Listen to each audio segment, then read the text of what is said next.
Samurai Zombie Nation, or just Zombie Nation as it's known on the cover, is actually one of the only games that I did not play as a kid. I picked this up at a Bookman's, and I was just entranced by the cover. And actually, this game is fairly notorious, but I had never heard a single word of it until I actually picked up and played it, because apparently this one is pretty... the ludicrous nature of this story, the monsters, and the main hero, which you'll see in a second, is just stupefyingly stupid. But the reaction you'll see in the video to me actually watching the giant quote-unquote head of the samurai is pretty legitimate. I did stage it for the camera, but wow, I basically busted a gut laughing when I first saw this. So my reaction when I played this game, I just knew I had to review this game for you guys, just to bring it to you in case you'd never seen it before like I hadn't. But this is one of those true gems that that Japan brought to us for the NES. Truly a unique experience. Probably the only game I can think of that has that sheer, astounding what the fuck factor for any game is probably Chowaniki Quest for the Holy Protein, which has those two gay dudes spiraling around shooting stuff out of their heads. But for the NES, this was just remarkable. I'm in. Wait, what in the fuck? So yeah, this game features the severed head of a samurai, which is apparently like, I don't know, 6 stories tall, as it goes on some kind of trek of destruction, killing everything it sees, that eats people in order to save them, and it gains power from this. What's actually funny is the graphics are actually pretty good, and this is not a terrible game. It's not great, but as games go, like if you want bad shooters, you can talk about Silver Surfer. The most annoying part of this game to me, which I don't think I mentioned in the review, is the fact that, okay, the Namakubi here, the head, has 2 attacks. He shoots mind bullets, and he spits stuff out of his mouth. But you can only really have one thing on the screen at a time. So, like, if you shoot one of the eye bolts out of his eyes, it stays on screen until it hits something or until it goes off the screen. And you can't shoot again until it's gone.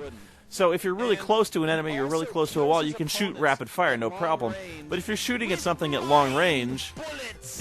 If you're shooting at something at long range, it just kind of hangs on the screen and you can't do anything else. You're helpless. Secondly... The head you're piloting is probably the widest target I've ever seen in one of these side-scroller shooters. I actually drew some heat for saying that the Statue of Liberty that attacks you in this game was Japanese nationalist, or I called it jingoist or something like that. I don't know what you call it when you call one of the when you depict someone's national icon with a nest of snakes on their head, but whatever. I actually really like this game. It's sort of my Plan 9 from outer space of video games, in that it's just so terrible that it's actually awesome. I love the enemies in this game. I love the monsters. The boss monsters are especially great. The Statue of Liberty is actually one of the more tame ones. My favorites are the Naked Zombie Sean Connery, which is something I just made up on the spot. And actually the boss, Darkseid, which you never see. I was never actually able to see Darkseid except on a YouTube playthrough. But Darkseid himself appears as a recumbent alien. It's actually like a gray alien that you see in like the X-Files. But it just lays on its back in the center of the screen and doesn't really do anything. I forget what it attacks you with, but I think it's got some orbiting nimbus clouds that just hit you. But it's actually one of the easiest bosses to ever take, because you can just park right off his head and just rapid-fire kill him, and it doesn't take that long. So he's actually really, really disappointing to fight. So he's just kind of laying there, he lets you hit him. At no point does the sword that he takes, that magic sword that allows him to work all this magic power, at no point does he ever employ the sword to attack you.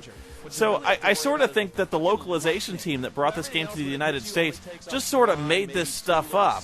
I don't even think they played this game when they started designing it for the, when they started localizing for the United States. I think they just kind of made up the stupidest story they could come up with that would justify some kind of giant floating head. But at no point do you ever face zombies. You never face samurai swords. You do face an alien, I suppose.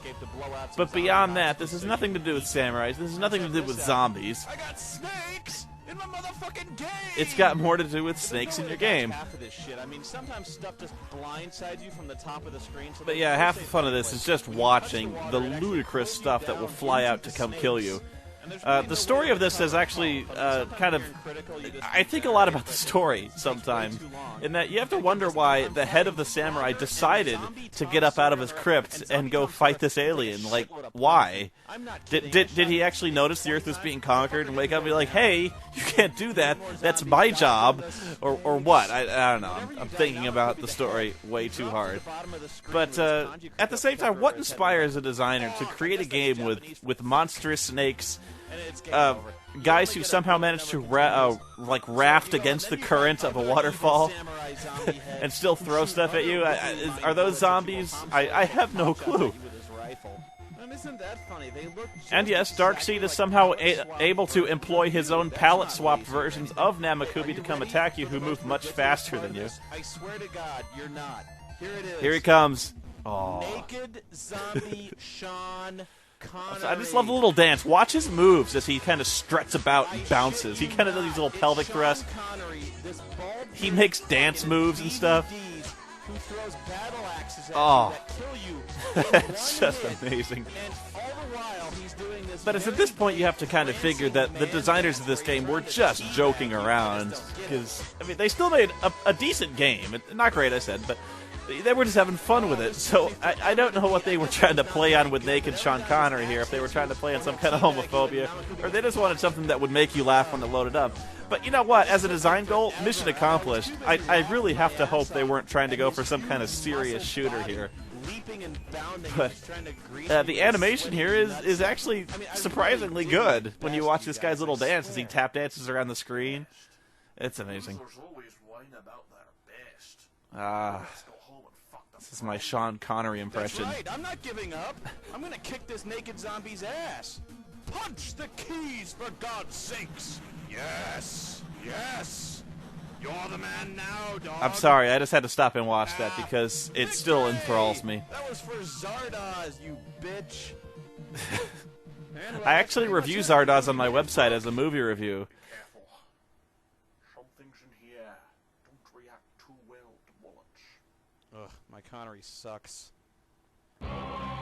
The credit theme for this is called Response Your Brains by Jonathan Colton, who is one of the better nerd-style bands out there, or singers out there, who does a lot of kind of nerd-oriented music, kind of folksy type stuff, like Skull Crusher Mountain, things like that. And he's actually very good to make most of his most of his music publicly available. So as long as you give him credit. And the problem is, I think I actually misspell his name in the credits here, for which I apologize.